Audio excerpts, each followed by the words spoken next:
ദൃശ്യം ഒരു പൊളിറ്റിക്കൽ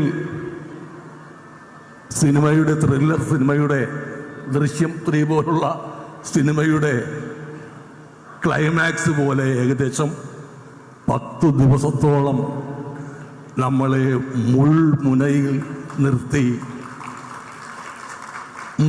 നിർത്തിയിട്ടാണ് ആ സന്തോഷിപ്പിക്കുന്ന വിവരം നമ്മളുടെ ചെവികളിലെത്തിയത്.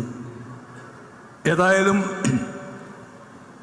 നമ്മൾ പറവൂർക്കാർക്ക് അഭിമാനത്തോടു കൂടി പറയാം, ഒരു പുഞ്ചിരിക്കുന്ന മുഖമുള്ളൊരു മുഖ്യമന്ത്രിയെ കേരളത്തിന് നൽകി.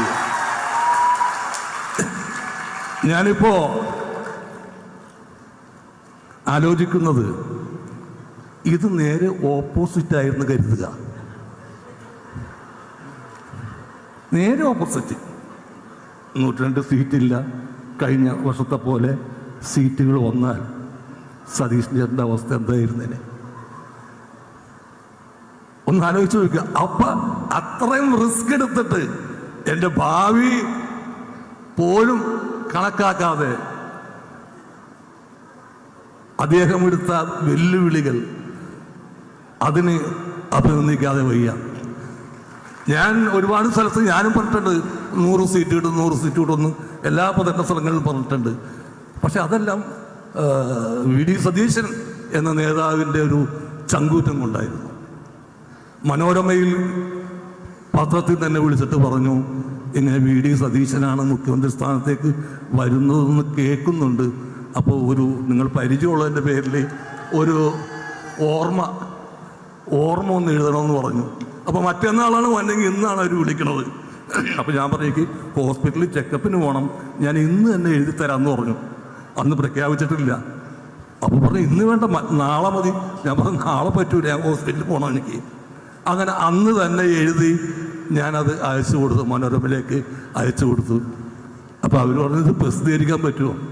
ഞാൻ പറഞ്ഞു പറ്റും, ഇതെൻ്റെ ചങ്കിൽ നിന്നെടുത്ത വാചകങ്ങളാണ്, അതൊരിക്കലും നിങ്ങൾക്ക് ഫ്രീസറിൽ വെച്ച് നശിപ്പിക്കേണ്ടി വരില്ല. 2 ദിവസം കഴിഞ്ഞ് അപ്പോൾ അവർ പറഞ്ഞു എന്തായാലും വന്നാലും വന്നില്ലെങ്കിലും ആ ക്യാപ്ഷൻ നന്നായിട്ടുണ്ട്, വനവാസക്കാരൻ്റെ പട്ടാഭിഷേകം. സത്യത്തിൽ അതാണ് നടന്നത്. വനവാസത്തിന് പോവാൻ നിന്നവരെ നിർബന്ധിച്ച് പട്ടാഭിഷേകം നടത്തിയ ഒരു പറ്റം ജനതയുടെ സായുജ്യത്തിൻ്റെ കഥയാണ് ഇപ്പോൾ ഇന്ന് നമ്മൾ കാണുന്ന Shri VD. Satheesan. Well began is half done എന്നാണ് പറയാറ്. നല്ല തുടക്കം പകുതി ചെയ്തതിന് തുല്യമാണ്. അങ്ങനെയെങ്കിൽ നല്ല തുടക്കമായിരുന്നു.